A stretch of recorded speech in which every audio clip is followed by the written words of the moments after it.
Bab 6, Jilid Terakhir. Basen, putra Gaoshun, datang mengetuk pintu toko obat sambil membawa beberapa jilid ensiklopedia. Seperti biasa, wajah pemuda itu tampak masam. Mao menyodorkan bantal bundar yang sudah usang untuk didudukinya, lalu menuangkan secangkir teh. Tuan Jinshi sedang sibuk, kata Basen. Maksudnya, Jinshi tidak memiliki waktu luang untuk datang sendiri ke tempat ini. Basen masih memanggilnya dengan nama saat menjadi Kasim, sebagian sebagai nama samaran, tetapi terutama karena dia tidak bisa begitu saja menyebut nama asli seorang bangsawan di hadapan rakyat biasa.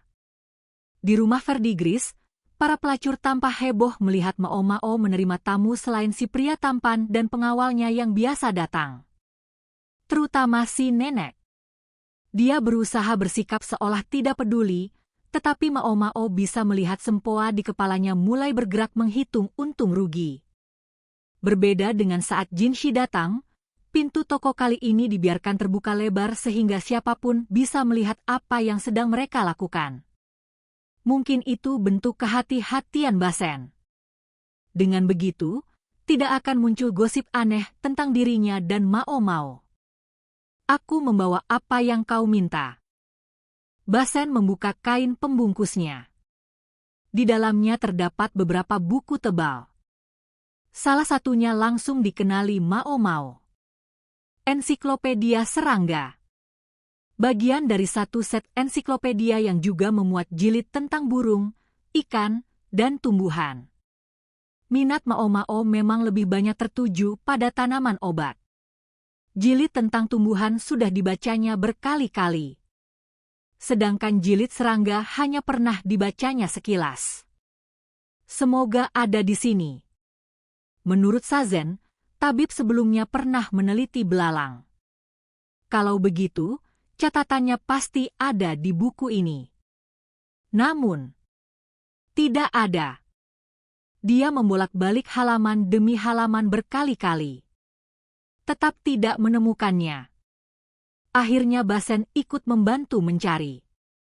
Memangnya tidak ada? Tanyanya. Sepertinya memang tidak. Padahal kau bilang ada. Kalau memang tidak ada, ya tidak ada. Mao sendiri juga bingung. Apa mungkin Sazen salah? Rasanya tidak mungkin. Apa untungnya membohongi mereka? Selama buku ini disimpan, apakah pernah ada orang yang menyentuhnya? Tanya Mao. Padahal pertanyaan itu sama saja dengan mencurigai prajurit yang membawa buku tersebut. Siapa yang tertarik pada buku seperti ini? Orang punya kesukaannya masing-masing. Meski begitu, kemungkinan itu memang kecil. Kalau seseorang hendak menjarah benteng, tentu masih banyak barang lain yang jauh lebih berharga daripada ensiklopedia serangga. Mao mengembuskan napas panjang. Tepat saat itu, seseorang berjalan mendekati toko. Langkahnya anggun bagaikan ranting pohon willow yang bergoyang tertiup angin. Tubuhnya pun begitu semampai dan berlekuk indah. Pak Irin.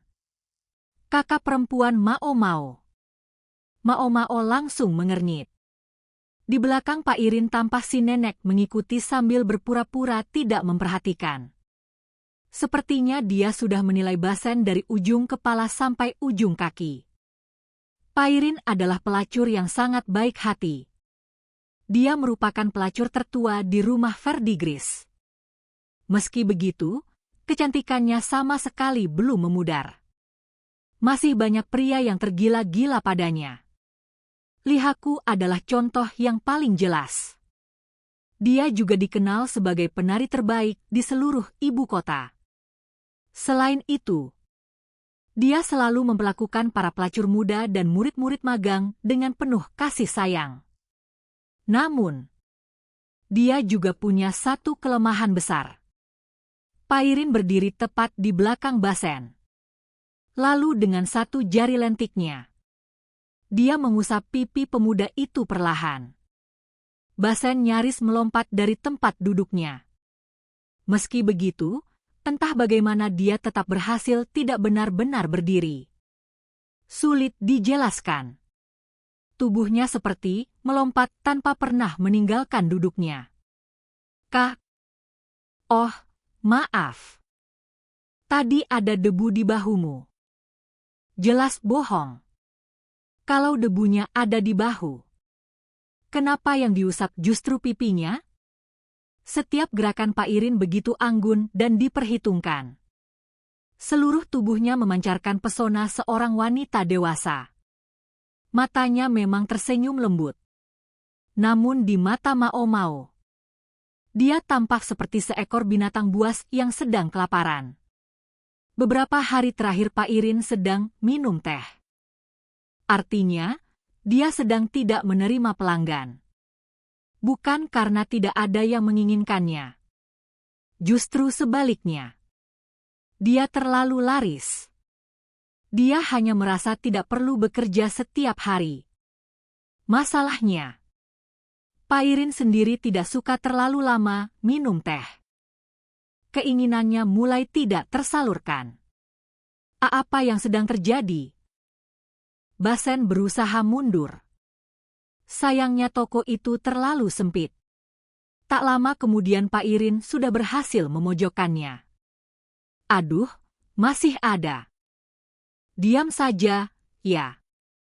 Biar aku ambil. Mao Mao segera memindahkan lesung dan alu ke atas rak sebelum Basen tanpa sengaja menabraknya. Nampan berisi teh dan makanan ringan pun diangkatnya ke tangan. Dia pasti bakal memberinya gratis untuk pertama kalinya. Wajah Basen kini pucat sekaligus merah padam. Kalau lihatku muncul sekarang juga, pasti bakal jadi tontonan yang luar biasa. Mao Mao mengenakan sepatunya sambil menggigit sepotong kerupuk udang tipis dari nampan. Memang tidak semewah hidangan saat Jin Shi datang. Benar-benar khas si nenek. Tetapi rasanya tetap enak. Kerupuk tipis dengan aroma udang yang lembut. Persis makanan kesukaan Mao Mao. Sekarang aku paham. Dia masih perjaka. Entah kenapa. Aura itu begitu jelas terpancar darinya. Sekarang semuanya masuk akal. Mao Mao bersandar di dinding sambil menggigit kerupuk lagi lalu menyeruput teh. Seorang murid magang memandanginya dengan iri. Sayangnya dia tidak mungkin memberikan makanan ringan itu di depan si nenek. Sebagai gantinya, dia memutuskan akan menyisakan keping terakhir untuk gadis itu nanti. Barang yang disuruh antar sudah kuberikan. Aku pulang. Teriak Basen sambil buru-buru mengencangkan kembali ikat pinggangnya. Pak Irin hampir saja berhasil melepaskannya. Basen pun kabur secepat mungkin keluar dari toko. Mao Mao sempat berpikir apakah perlu memberitahunya kalau pakaian dalamnya sedikit terlihat. Yah, padahal tinggal sedikit lagi. Pak Irin duduk sambil menghela napas. Masih perjaka pula. Sayang sekali. Rupanya Pak Irin juga berpikiran sama. Kalau saja bukan karena kebiasaan seperti ini, dia pasti benar-benar kakak yang sempurna. Namun menurut Mao Mao, setiap tahun tingkah Pak Irin justru semakin parah. Padahal sekali saja sudah cukup untuk membawa seseorang ke surga. Gumam si nenek dengan nada penuh penyesalan. Kurasa yang kau maksud justru neraka. Mao Mao benar-benar berharap Lihaku segera mengumpulkan uang untuk menebus Pak Irin. Sebelum Chou cukup besar hingga menarik perhatian sang putri. Di depan gerbang rumah Verdigris, Sazen sedang menyapu halaman. Sampai dia cukup kuat untuk bekerja sebagai pelayan pria sungguhan, dia masih harus mengerjakan pekerjaan yang biasanya diberikan kepada murid magang. Begitulah cara Ukyou, kepala para pelayan pria, mengelola bawahannya. Kalau seseorang terlihat terlalu puas hanya mengerjakan pekerjaan kasar, Ukyou akan menganggap orang itu tidak memiliki semangat untuk berkembang, sehingga cepat atau lambat akan dikeluarkan. Sebaliknya, orang yang merasa tidak puas hanya melakukan pekerjaan yang biasanya dikerjakan anak-anak perempuan, lalu berusaha mempelajari tugas-tugas lain, akan dipertahankan. Melihat Sazen bersenandung riang sambil menyapu halaman, Mao Mao langsung yakin dia tidak akan lama bekerja di tempat itu. Hei. Mao Mao memanggilnya singkat. HM. Setelah berganti pakaian bersih dan mencukur janggutnya, Sazen tampak beberapa tahun lebih muda. Bukunya sudah datang. Mao Mao memperlihatkan jilid-jilid ensiklopedia yang dibawa Basen. Semuanya dibungkus kain pembungkus. Duk. Dia meletakkannya di tanah. Tapi isinya tidak seperti yang kau bilang. Kalau menghitung buku-buku yang sebelumnya dimiliki Sazen, seluruh ensiklopedia itu berjumlah 14 jilid. Namun, tak satu pun membahas belalang. Mao Mao masih ingat betul ke-14 buku yang dulu ada di ruangan kecil di benteng. Jumlahnya memang cocok. Apa? Itu tidak mungkin. Sazen segera membuka kain pembungkusnya. Dia memperhatikan buku-buku itu dengan saksama. Matanya menyipit. Lalu wajahnya berubah muram. Ini belum lengkap, katanya. Lengkap. Semua buku yang ada di ruangan itu memang cuma sebanyak ini, jawab Mao Mao. Bukan itu maksudku. Sazen mengangkat 2 jilid ensiklopedia serangga. Pada sampulnya tertulis jelas, Serangga I dan Serangga II. Seharusnya ada 3 jilid. Apa? Berarti ada setidaknya 1 jilid yang sejak awal memang tidak pernah berada di ruangan itu. Atau seseorang telah mengambilnya sebelum Mao Mao datang. Hah? Siapa juga yang mau mengambil buku beginian? Gumam Sazen. Kalau melihat musih, aku justru curiga kau pelakunya, kata Mao Mao. Hei, jangan bercanda. Waktu tabib tua itu masih hidup, buku itu memang ada. Tabib tua. Yang dimaksud tentu tabib yang dulu diasingkan dari istana belakang. Kabarnya dia diperintahkan meneliti ramuan keabadian. Jangan-jangan dia dikubur bersama bukunya, kata Sazen. Memangnya kenapa harus begitu? Itu tradisi di kampung halamanku. Aku bukan sedang bertanya soal kampung halamanmu. Meski begitu, Mao Mao memang penasaran pada tabib tua tersebut. Dia meninggal karena apa? Apa memang karena usia tua? Kalau masih hidup sekarang, usianya mungkin hampir sama dengan ayah angkat Mao Mao. Tidak aneh kalau memang sudah meninggal. Lagi pula, konon tabib itu juga pernah belajar di wilayah barat. Bisa jadi dia pernah mengenal Luomen. Yah, sebenarnya percobaannya gagal. Percobaan? Mereka sedang membuat ramuan keabadian, kan? Kalau begitu tentu harus diuji. Jangan-jangan. Seketika sesuatu terlintas di benak Mao Mao. Sejak lama dia penasaran dengan obat kebangkitan yang digunakan pada Chou Wu dan anak-anak lainnya. Chou Wu memang hanya mengalami sedikit kelumpuhan. Namun, ramuan yang mampu membunuh seseorang lalu menghidupkannya kembali mustahil langsung berhasil sempurna pada percobaan pertama. Pasti ada banyak percobaan sebelumnya. Sedikit demi sedikit meningkatkan peluang keberhasilan. Lalu, percobaan itu dilakukan kepada siapa? Tikus memang digunakan. Namun, cepat atau lambat mereka pasti harus mencobanya pada manusia.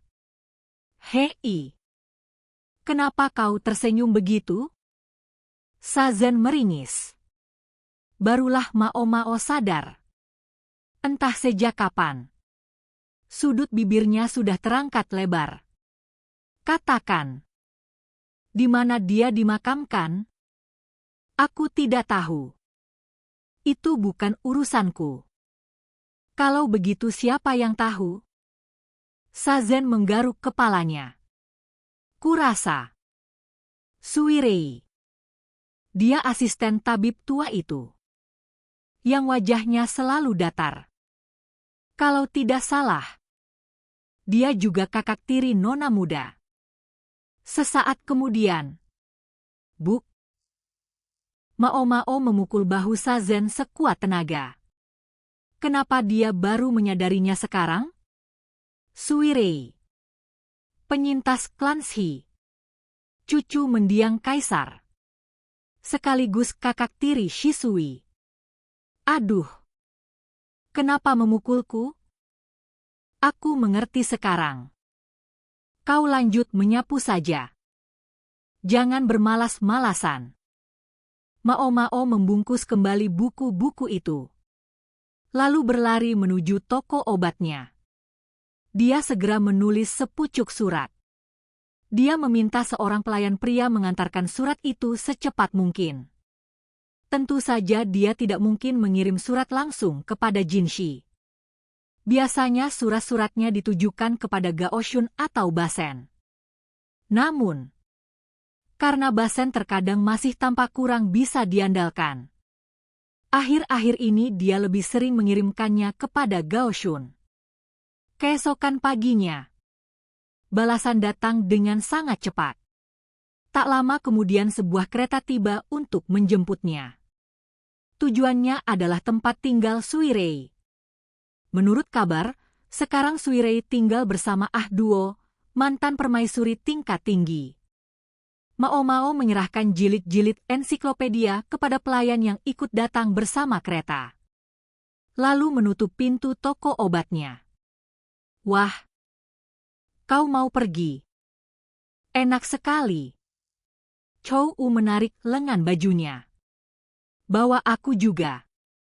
Tidak. Sama sekali tidak. Selain Suirei, anak-anak lain dari klan Shi juga tinggal bersama Ah Duo. Justru karena itulah Chou U dibawa ke rumah Verdigris. Tidak mungkin sekarang dia malah dibawa menemui mereka lagi. Pelit. Kau sendiri yang bersenang-senang. Aku pergi bekerja. Daripada menganggur, lebih baik bersihkan depan toko. Mao Mao menepuk kepala Chou U pelan. Lalu menyerahkannya kepada Ukyo. Ukyo yang memang menyukai anak-anak segera mengangkat Chou U ke atas bahunya dan membawanya pergi. Gadis kecil dari keluarga miskin itu juga sedang berada di sana. Kakaknya kini masih menjalani masa percobaan sebagai murid magang. Si nenek sudah memperingatkan bahwa kalau hasil belajarnya buruk, dia akan segera diusir. Ayah mereka sudah beberapa kali datang untuk membawa kedua anak itu pulang. Namun, setiap kali dia datang, para pelayan pria selalu mengusirnya. Dia bahkan pernah mendatangi Mao Mao dan membuat keributan. Tetapi, yang menginginkan menjadi pelacur adalah putrinya sendiri. Mao Mao tidak ikut campur waktu itu. Dan sekarang pun tetap tidak. Yang terpenting, sampai saat ini dia masih belum menerima bayaran pengobatannya. Cepatlah bayar utangmu. Setidaknya, kalau benar-benar membayar, jumlahnya harus sebanding dengan keberhasilan pengobatan yang telah diberikannya. Mao Mao memandang Chou U yang sedang duduk di atas bahu Ukyo. Lalu anak ini nanti bagaimana? Kalau tubuhnya tidak mengalami kelumpuhan, dia mungkin bisa dilatih menjadi pelayan pria. Namun penjaga rumah bordil membutuhkan kondisi fisik yang prima. Mungkin sebaiknya kujadikan dia tabib saja. Sayangnya, sampai sekarang Chou U sama sekali tidak tertarik pada obat-obatan. Padahal saat seusianya dulu, Mao Mao sudah hafal lebih dari 100 macam resep obat. Kenapa dia bisa tidak tertarik? Padahal semuanya begitu menarik. Sambil sedikit cemberut, Mao Mao naik ke dalam kereta. Kediaman Ah Duo begitu megah dan mewah, sesuai dengan statusnya sebagai villa kekaisaran. Sebelum turun dari kereta, Mao Mao diminta berganti pakaian. Ia tahu Ah Duo sebenarnya tidak terlalu memedulikan formalitas semacam itu, tetapi tata krama tetap harus dijaga. Karena itu, Mao Mao berjalan sambil mengangkat ujung rok panjangnya agar tidak kotor. Ia melewati sebuah gerbang yang megah dan memasuki halaman yang ditutupi kerikil. Pemandangan di sana begitu indah, seolah sebuah lukisan, batu-batu taman, hamparan kerikil, dan lumut yang tertata rapi. Keindahannya dengan jelas menunjukkan betapa bangganya sang penjaga taman terhadap hasil pekerjaannya. Setelah berjalan sebentar, Mao Mao tiba di sebuah ruangan. Di sana sudah menunggu Ah Duo, pemilik rumah, bersama seorang wanita lain. Keduanya mengenakan pakaian pria. "Selamat datang." Suara Ah Duo tetap setegas dan sejelas biasanya. Bahkan, rasanya kini terdengar lebih mantap daripada sebelumnya. Orang yang bersamanya adalah Sui Rei. Mungkin ia mengenakan pakaian pria karena sudah terbiasa, atau mungkin ada alasan lain. Wajahnya tetap tanpa ekspresi seperti biasanya, berdiri selangkah di belakang Ah Duo. "Kurasa kita tak perlu terlalu resmi. Aku akan tetap di sini, tapi anggap saja aku tidak ada. Silakan berbicara sesuka kalian." Sambil berkata demikian, Ah Duo duduk di sebuah sofa. Ia memberi isyarat kepada Mao Mao sebagai tamu untuk duduk di sebelahnya, lalu Sui Rei mengambil tempat duduk terakhir. "Anggap saja aku tidak ada." Mudah sekali mengatakannya. Bagaimana mungkin Mao Mao bisa mengabaikannya? Walaupun merasa sedikit canggung, Mao Mao menerima jilid-jilid ensiklopedia yang dibawa seorang pelayan, lalu meletakkannya di atas meja. Kalau memang ada sesuatu yang tidak ingin mereka ketahui oleh Ah Duo, Jin Shi pasti sudah mengatur semuanya dengan cara lain. Jadi, Mao Mao tak punya pilihan selain melanjutkan. "Kau mengenali buku-buku ini? Guru saya pernah menggunakannya." Nada bicara Sui Rei terdengar lebih sopan dari biasanya, mungkin karena Ah Duo berada di sana. "Apakah ini semuanya?" Sui Rei memiringkan kepala sambil memperhatikan buku-buku itu. Setelah beberapa saat, ia berkata, "Ada satu yang hilang. Seingat saya jumlahnya seharusnya 15 jilid. Dan kau tahu di mana jilid yang hilang itu?" "Maaf, saya tidak tahu." Jawabannya pelan, dan sama sekali tidak tampak seperti sedang berbohong. Lagi pula, untuk apa ia berbohong? Apapun hubungan yang pernah dimilikinya dengan klan Shi kini sudah tidak lagi berarti. Di sisi lain, ia juga tak mungkin muncul di hadapan publik. Satu-satunya jalan hidup yang tersisa baginya hanyalah tinggal terasing di tempat seperti ini. Mao Mao tidak tahu apa rencana kaisar terhadapnya, tetapi menurutnya semua ini sangat disayangkan. Sui Rei adalah seorang ahli farmasi yang berbakat. Kalau begitu, mereka harus beralih ke pertanyaan berikutnya. "Kalau begitu, bagaimana dengan gurumu? Kau tahu di mana dia sekarang?" Sui Rei sedikit tersentak. Ah Duo hanya menyeruput tehnya sambil mengamati percakapan mereka. "Jadi benar," kata Mao Mao, lebih seperti menyimpulkan daripada bertanya. "Dia masih hidup. Dia pasti menguji obat kebangkitan itu pada dirinya sendiri." Sui Rei menundukkan pandangan, lalu perlahan memejamkan mata. Akhirnya ia mengangguk pasrah. Benar. Itu satu-satunya cara untuk keluar dari benteng itu. Jadi guru Sui Rei memang meminum obat kebangkitan itu sendiri, dengan alasan melakukan eksperimen.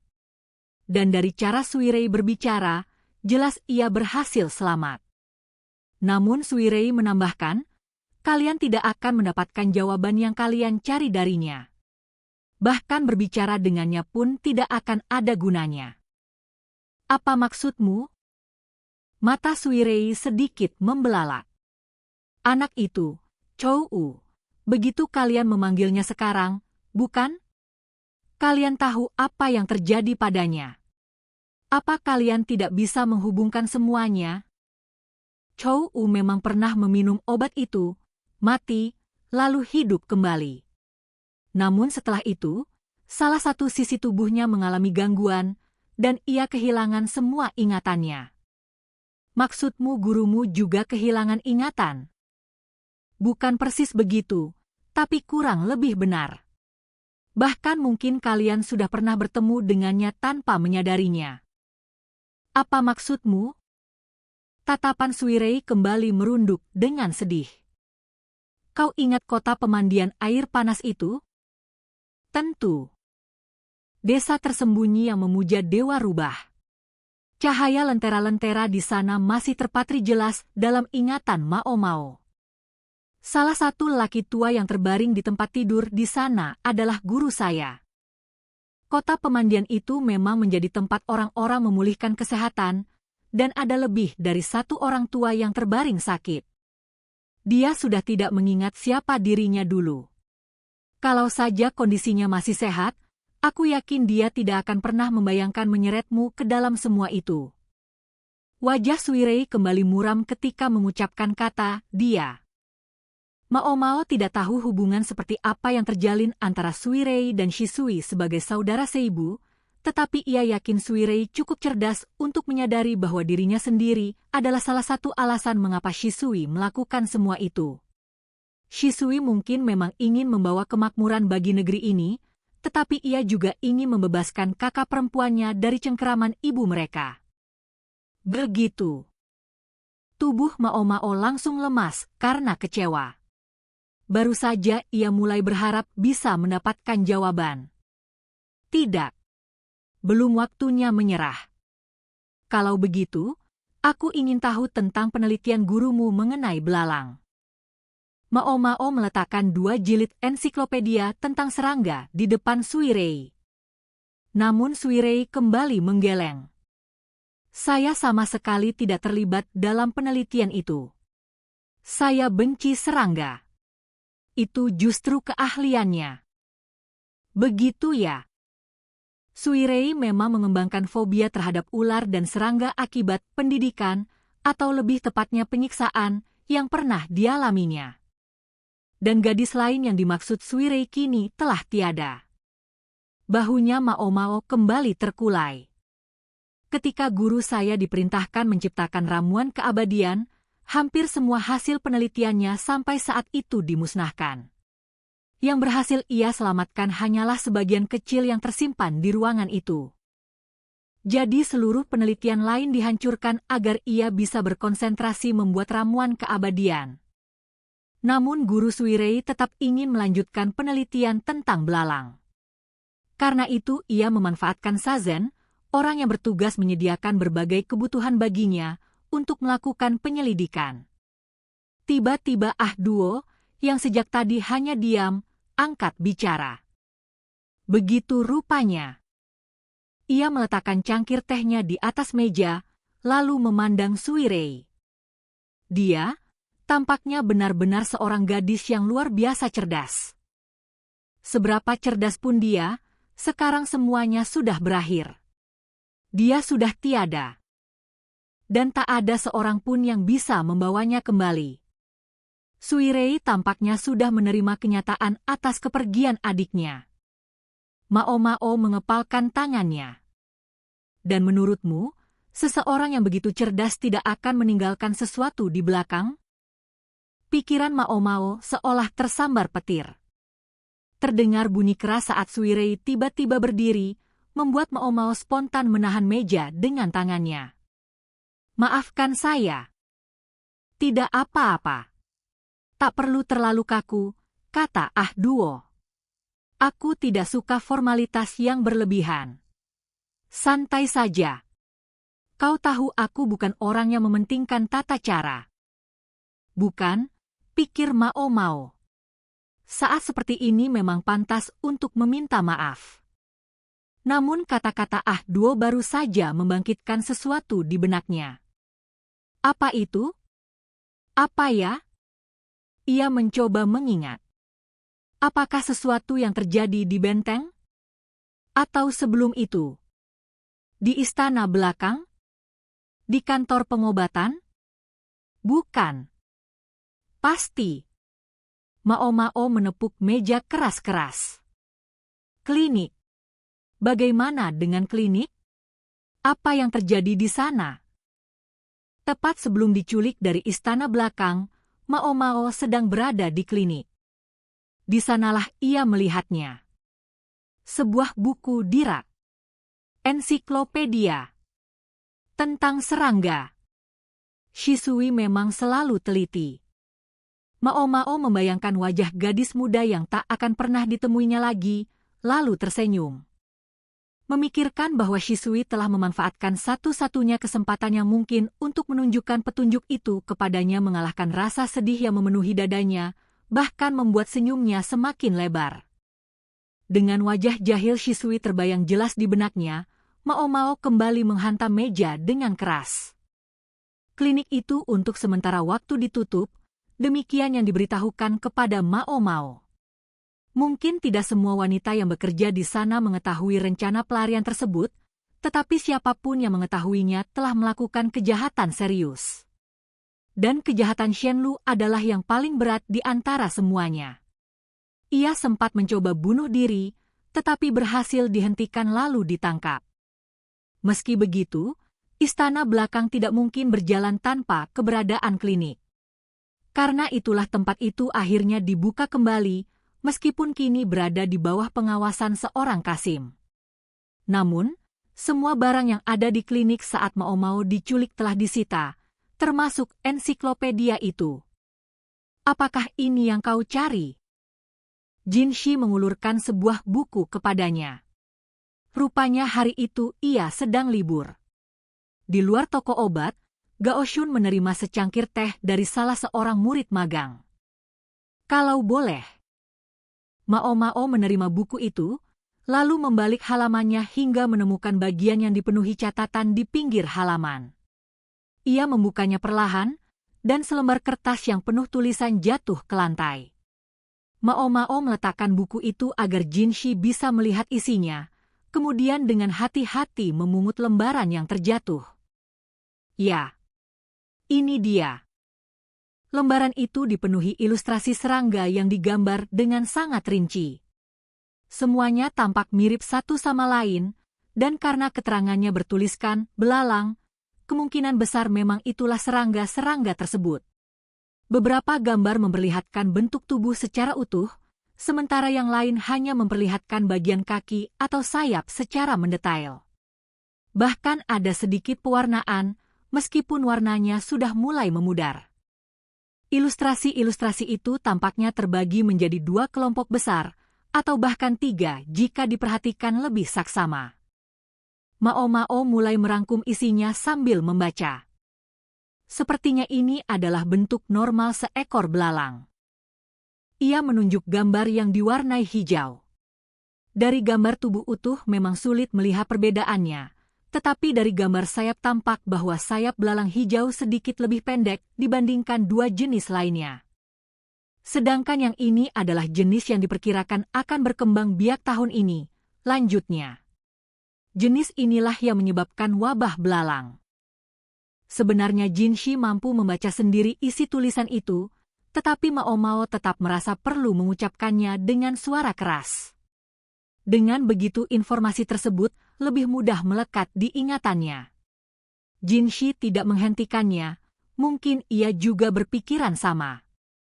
Belalang yang berwarna coklat memiliki sayap yang lebih panjang daripada yang hijau. Terakhir, Mao Mao menunjuk gambar yang berada di tengah.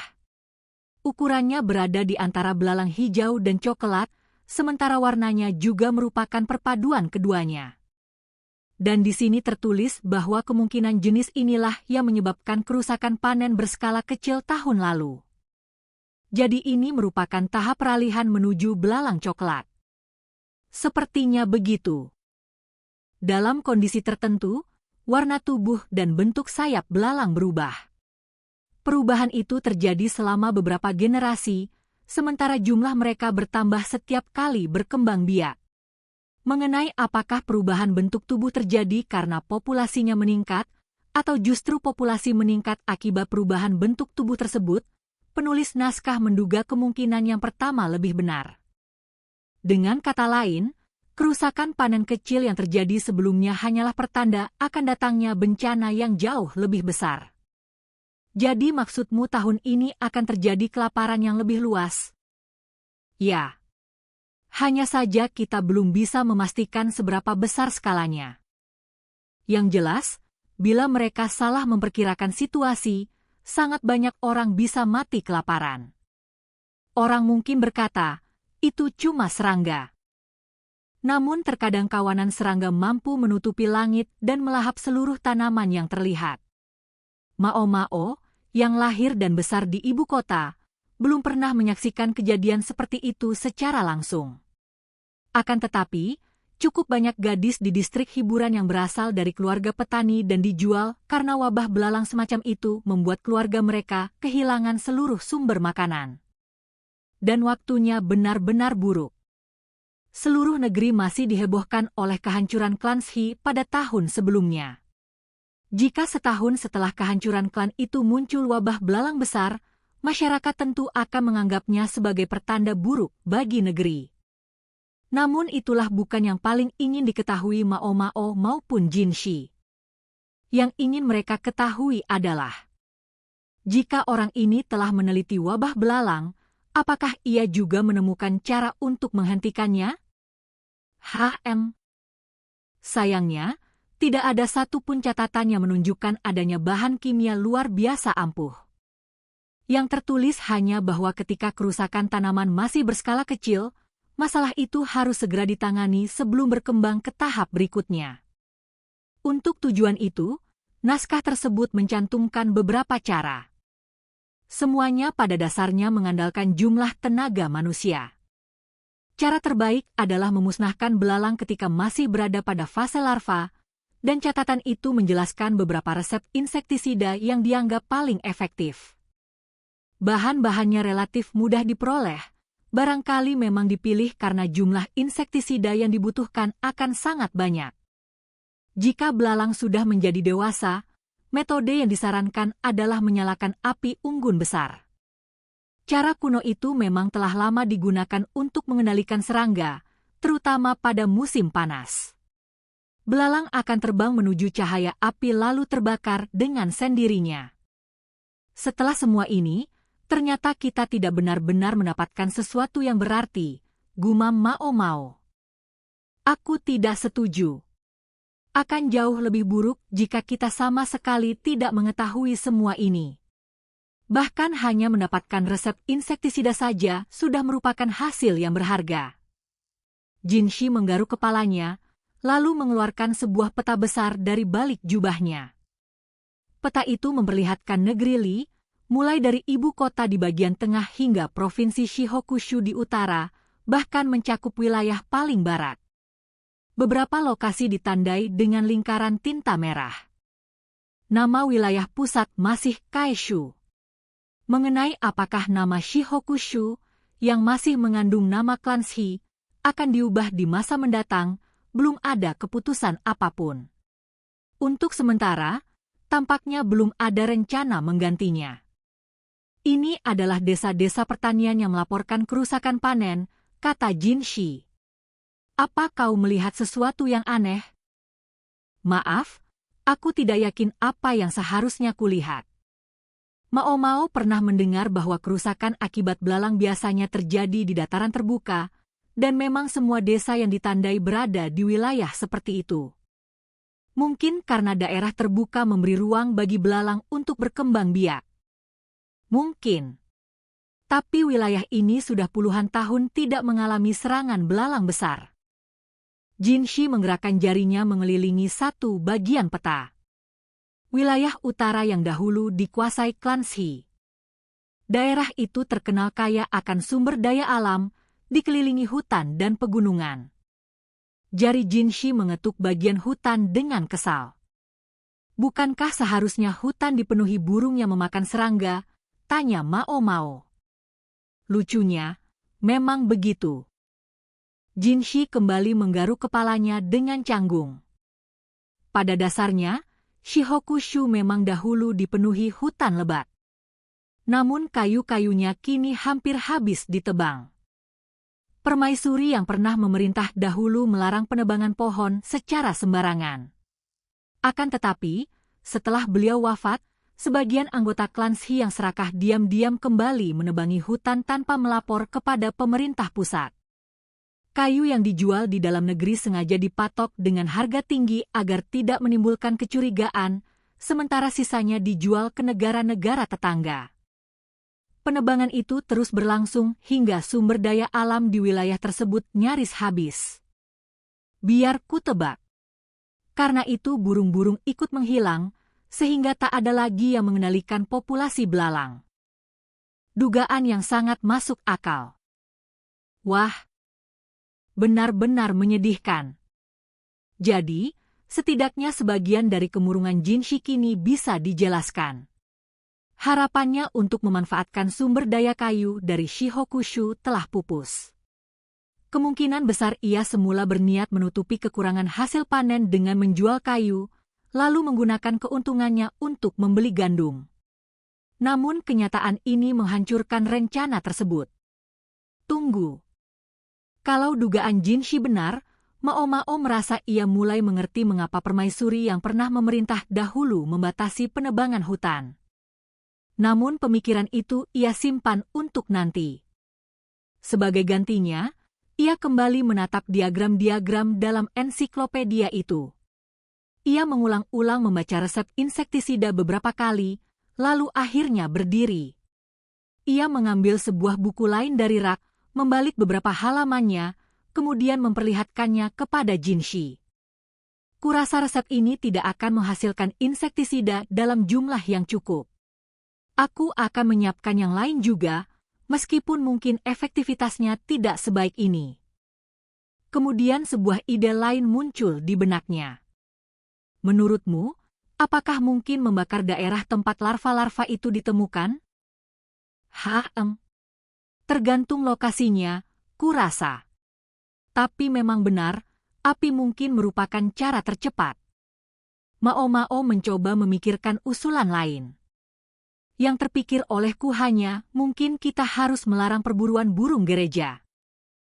Burung gereja memang sering dianggap sebagai hama, tetapi mereka juga memakan serangga. Itu bisa menjadi keuntungan besar. Kalau mereka bisa bertindak sebelum bulir-bulir padi matang, mungkin kerusakan panen masih bisa ditekan. Namun larangan seperti itu pasti akan memicu protes dari orang-orang yang menggantungkan hidup dengan berburu burung gereja. Sulit mengatakan seberapa besar kerusakan yang bisa dicegah bila semua langkah itu diterapkan. Tentu saja, bisa saja tidak terjadi apa-apa. Namun kalau memang demikian, itu hanyalah keberuntungan.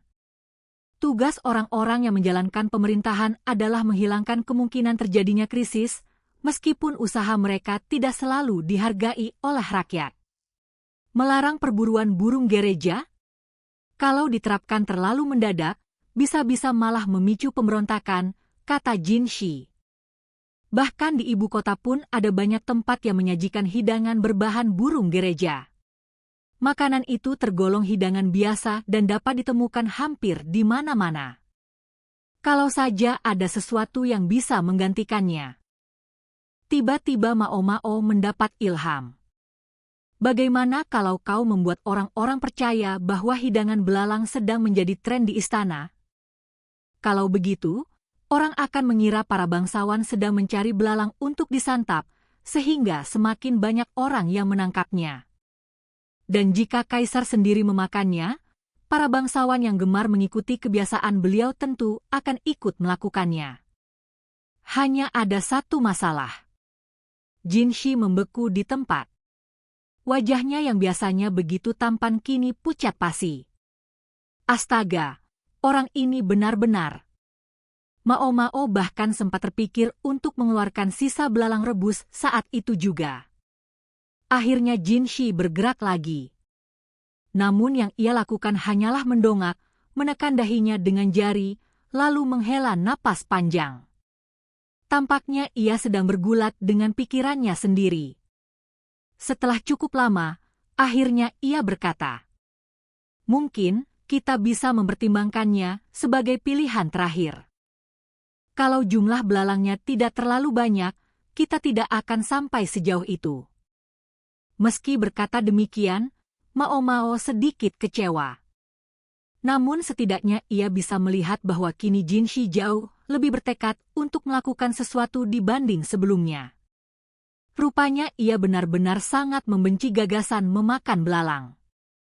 Senyum tipis pun muncul di wajah Mao Mao. Melihat itu, Jinshi kembali membeku. Tuan Jinshi." "Ye ya? Ada apa?" Ia bahkan sedikit tergagap. "Maukah Anda makan dulu sebelum kembali?" Mao Mao bertanya dengan sangat sopan. Kali ini, senyumnya benar-benar lebar. Akhirnya Jinshi memutuskan untuk makan malam sebelum pulang. Tentu saja toko obat itu terlalu kecil untuk menyajikan jamuan makan yang layak, sehingga Mao Mao meminjam sebuah ruangan yang sedang tidak dipakai. Dan, seperti yang sudah bisa diduga, ia mengeluarkan sisa belalang rebus. Sebenarnya ia sama sekali tidak berniat memaksa Jinshi memakannya. Semua itu hanyalah lelucon kecil. Begitu Jinshi tampak benar-benar terganggu, Mao Mao berniat langsung menarik kembali hidangan itu. Dan tentu saja, nenek terus menatapnya tajam seolah berkata, "Jangan macam-macam." Namun, buka mulut Dengan sumpit, Mao Mao menjepit seekor belalang lalu mengarahkannya ke mulut Jinshi, berpura-pura hendak menyuapinya dengan semangat yang sama sekali tidak biasa. Jinshi hanya menatapnya dalam diam. "Baiklah, kurasa bercandanya sudah cukup." Namun tepat saat Mao Mao hendak menarik tangannya kembali, Jinshi, meski tampak sangat ragu, benar-benar menggigit belalang yang tadi disodorkan kepadanya. Justru Mao Mao yang meringis melihatnya. Padahal yang memakannya bukan dirinya. Melihat Jinshi mengernyitkan dahi sambil mengunyah perlahan terasa seperti menyaksikan sesuatu yang seharusnya tidak pernah ada di dunia ini. Rasanya berbeda dengan saat Mao Mao pernah melihatnya berdandan sebagai wanita. Namun tetap saja, pemandangan itu terasa begitu tidak masuk akal. Semua orang yang berada di ruangan itu tampaknya merasakan hal yang sama. Mereka seolah disambar petir secara bersamaan. Tangan Gao Shun gemetar. Murid magang yang mengantarkan makanan tampak hampir menangis, seolah boneka kesayangannya baru saja tercebur ke lumpur. Chou Wu, yang datang hanya untuk mencuri sedikit makanan, mengerutkan dahinya dalam-dalam sambil menggelengkan kepala, seakan berkata, "Ini benar-benar pertanda buruk." Bahkan sang nyonya rumah bordil pun memasang wajah jijik. Jinshi mengabaikan semuanya. Ia terus mengunyah, lalu menelan. Ekspresinya masih jelas menunjukkan penderitaan, tetapi ia tetap mengangkat wajah memohon kepada Mao Mao. "Bubur." Tentu, segera." Mao Mao segera menyodorkan semangkuk bubur. Namun Jinshi tidak mengambil mangkuk itu. Sebaliknya, pandangannya bergantian mengarah ke bubur, lalu kepada Mao Mao, kemudian kembali lagi ke bubur. Nanti keburu dingin." Sambil bertanya-tanya apa sebenarnya yang diinginkan Jinshi, Mao Mao mengambil sepotong akar teratai. Mungkin dia tidak suka bahan makanannya. Apapun alasannya, yang ia lakukan hanya menatap bubur itu tanpa bergerak. Lalu, akhirnya, Jinshi nyaris memakan potongan akar teratai itu langsung dari tangan Mao Mao. Mao Mao tidak berkata apa-apa, tetapi dalam hati ia berpikir, memangnya dia bayi? Ia menyendok sedikit bubur menggunakan potongan akar teratai itu.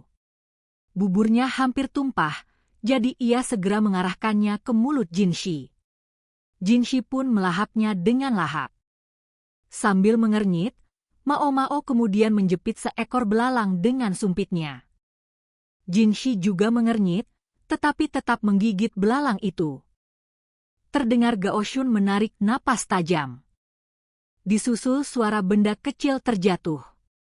Itu berasal dari murid magang yang tadi, yang kini sudah meringkuk di lantai sambil menahan tangis. Chou U menepuk-nepuk punggungnya untuk menenangkan. Apa pemandangannya memang semengejutkan itu? Pikir Mao Mao. Mungkin memang terlalu berat bagi anak-anak. Aku bawa dia keluar dulu, bintik. Dan Tuan, Anda juga harus sedikit bertanggung jawab. Jinshi terlalu sibuk mengunyah belalang hingga tak sempat menjawab. Jelas sekali ia tidak menikmatinya.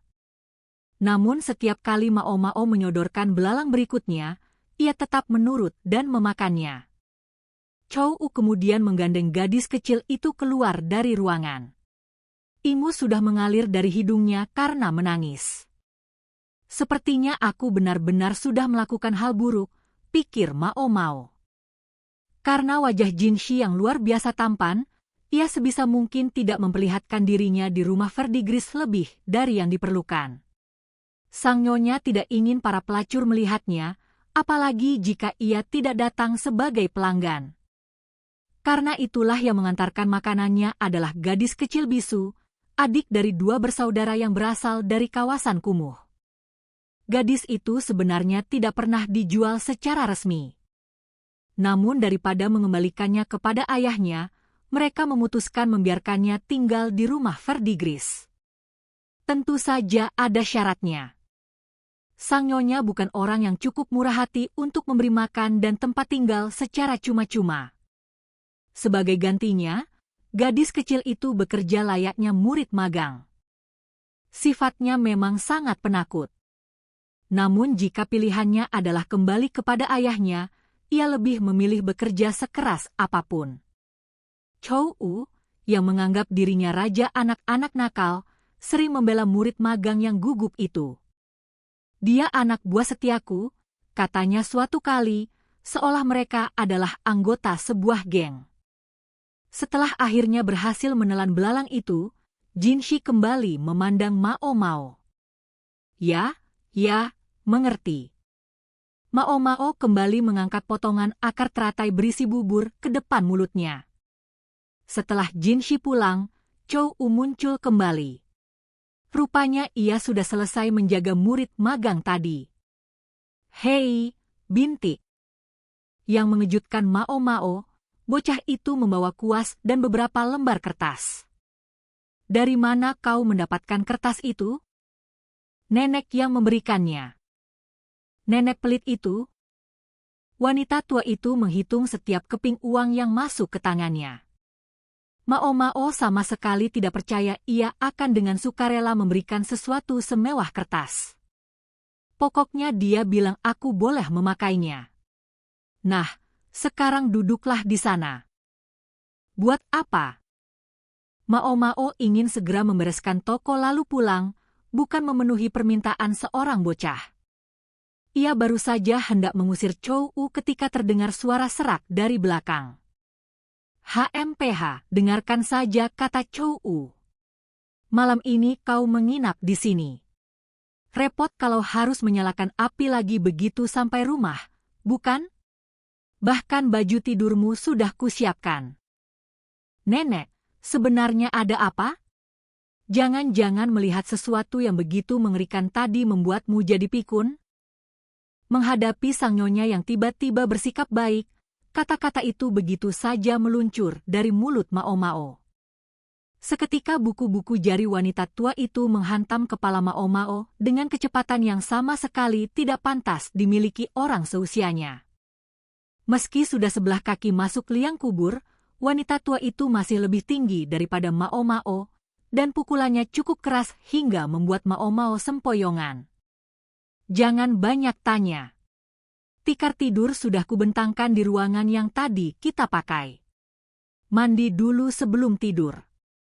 Airnya masih hangat. Ini mencurigakan. Namun Mao Mao tetap menuju ruangan itu. Sementara Chou U membentangkan kertasnya, sang nyonya bahkan dengan penuh perhatian menyiapkan tinta. Semakin mencurigakan. Di sana ternyata Pak Irin dan Joka juga sudah menunggu. Mao Mao sama sekali tidak mengerti mengapa mereka berada di situ. Hari itu mereka sedang tidak menerima tamu, sementara para pelacur lain sibuk melayani pelanggan. Nenek, bukankah Anda harus mengurus dupa? Oh, Ukyo yang menggantikanku. Tidak masalah. Mao Mao masih sibuk memikirkan alasan mereka semua berkumpul di ruangan itu ketika Chou U selesai menyiapkan kuasnya. Bocah itu hanya menatapnya. Apa? Ceritakan padaku pria seperti apa yang kau sukai, bintik. Apa? Dari sekian banyak kemungkinan, pertanyaan itu adalah yang paling tidak ia duga. Mao Mao mengambil baju tidur dari keranjang dan hendak pergi mandi. Namun sang nyonya menarik lengan bajunya. Ayolah, yang serius. Mao Mao sayang, jangan membantah nyonya kita yang cantik, kata Pak Irin. Bahkan Pak Irin ikut-ikutan. Joka duduk sambil mengisap pipa dengan wajah datar.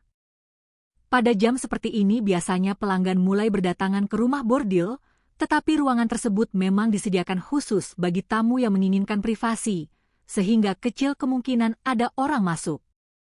Bahkan sang nyonya pun tampaknya tidak berniat memarahi Mao Mao atas sikap kurang ajarnya. Ayo, bintik. Cepat jawab. Kau suka pria seperti apa? Yang tinggi? Berotot. Tak kusangka aku benar-benar ikut bermain dalam hal seperti ini. Namun Mao Mao memutuskan lebih baik mengikuti permainan mereka. Ia duduk di atas kasur. Aku lebih suka yang tidak terlalu tinggi. Kakinya terasa dingin, jadi ia menyelipkannya ke balik selimut. Baik. Dan aku lebih suka yang tubuhnya agak berisi daripada terlalu kurus. Kalau pria itu terlalu tinggi, Mao Mao yang bertubuh mungil harus terus mendongak saat berbicara dengannya.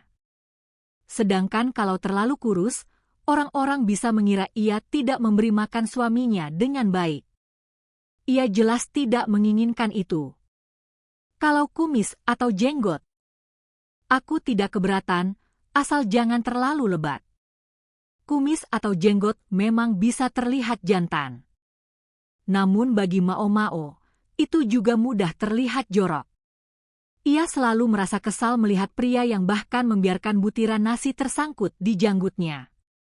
Sekarang wajahnya yang lembut, bukan tajam. Ia sama sekali tidak menginginkan wajah licik seperti rubah. Malah, ia membencinya. Menurutnya, orang seperti itu lebih baik terbakar saja. Alisnya juga turun sampai terlihat lembut. Soal itu, silakan pakai kebebasan artistik. Kira-kira seperti ini. Chou U mengangkat kertasnya agar semua orang bisa melihat. Ya ampun, wajahnya agak membosankan, ya, komentar Pak Irin, yang memang menyukai pria bertubuh kekar. Dari wajahnya kelihatannya terlalu polos, ujar sang nyonya dengan nada kurang terkesan. Wah, sama sekali tidak, hanya itu komentar Joka. Meskipun ia termasuk 3 putri terkenal, ada satu kelemahan besar yang membuatnya sulit menjadi pelacur kelas atas. Ia sangat membenci pria. Sebagian besar pria langsung ia tolak mentah-mentah. Akhirnya Mao Mao benar-benar memperhatikan gambar itu. Lalu ia terdiam. Ada apa? Tanya sang nyonya sambil menatapnya. Tidak. Aku hanya merasa wajahnya mirip seseorang. Mirip? Mau-mau. Jangan-jangan kau memang sedang menyukai seseorang, goda Pairin. Namun sang nyonya justru tampak semakin tidak senang. Benar juga. Bukan berarti ia membenci orang itu. Siapa sebenarnya pria ini? Tanya sang nyonya. Yah, sebenarnya menyebutnya pria juga kurang tepat. Bagaimanapun juga, dia adalah seorang Kasim. Gambar ini persis seperti tabib di istana belakang. Keheningan panjang memenuhi ruangan. Semua orang tampak kehilangan semangat setelah mendengar jawaban itu. Lalu mereka satu persatu meninggalkan ruangan. Benar-benar mengecewakan. Pak Irin, yang tadinya sudah bersiap menikmati gosip asmara, menjadi orang pertama yang pergi.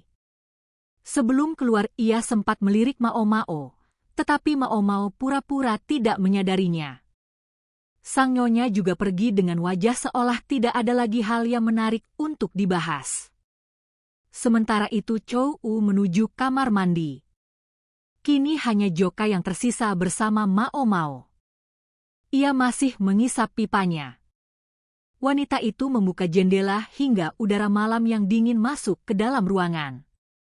Bulan sabit menggantung di langit yang hitam pekat seperti tinta tumpah, dihiasi bintang-bintang. Dari tempat mereka berdiri tampak jendela-jendela lain dengan siluet pria dan wanita. Malam ini, di rumah bordil itu, begitu banyak kisah asmara yang lahir. Dan semuanya akan lenyap bersama datangnya pagi. Joka memandang Mao Mao, sementara asap keunguan mengepul dari bibirnya. Aku tidak bisa bilang aku tidak mengerti perasaanmu. Pria itu, kita tidak pernah tahu kapan hati mereka berubah. Dan kalau mereka punya kekuasaan, semuanya akan menjadi lebih buruk. Ia meletakkan pipanya. Gerakannya tenang, namun tetap anggun. Joka adalah yang termuda di antara 3 putri terkenal. Para pelanggan sangat menghargai pendidikan yang diterimanya sejak kecil. Bahkan ada yang berkata, jika mampu mengikuti percakapan Joka, seseorang pasti bisa lulus ujian pegawai negeri. Tak heran pelanggan tetapnya kebanyakan adalah para pemuda kaya yang bercita-cita mengikuti ujian tersebut. Kalau kau lebih seperti Kak Pairin, aku tidak akan menghentikanmu. Dia memang sedikit iblis. Tapi kau berbeda. Pairin terlalu tidak sabaran dan tidak mengerti bahwa kau bukan dirinya. Justru, Mao Mao, kau lebih mirip denganku. Mao Mao merasa mengerti kemana arah pembicaraan Joka. Kemungkinan besar. Kau tidak akan pernah menemukan pangeran sempurna yang hatinya tidak berubah. Itulah pelajaran yang tak mungkin luput kau pelajari di tempat ini. Lagi pula, apa gunanya mempercayai seorang pria? Joka mengambil kembali pipanya, mengetukkan abunya, lalu mengisi tembakau baru dan menyalakannya dengan bara dari anglo. Asap putih menyelimuti dirinya. Pada akhirnya, aku hanyalah seorang pelacur, dan kau adalah putri seorang pelacur. Itulah kenyataannya. Mao Mao menatap abu yang jatuh ke dalam anglo, lalu sedikit mengernyit. Kak, menurutku kau sudah terlalu banyak merokok. Tidak apa-apa sesekali. Lagi pula, para pejabat yang terlalu serius itu paling tidak suka melihat wanita mengisap pipa. Setidaknya saat tidak sedang melayani pelanggan, ia akan melakukan apapun yang ia sukai. Seolah ingin membuktikan ucapannya, Joka kembali mengisap pipanya dalam-dalam, lalu mengembuskan asapnya ke langit malam.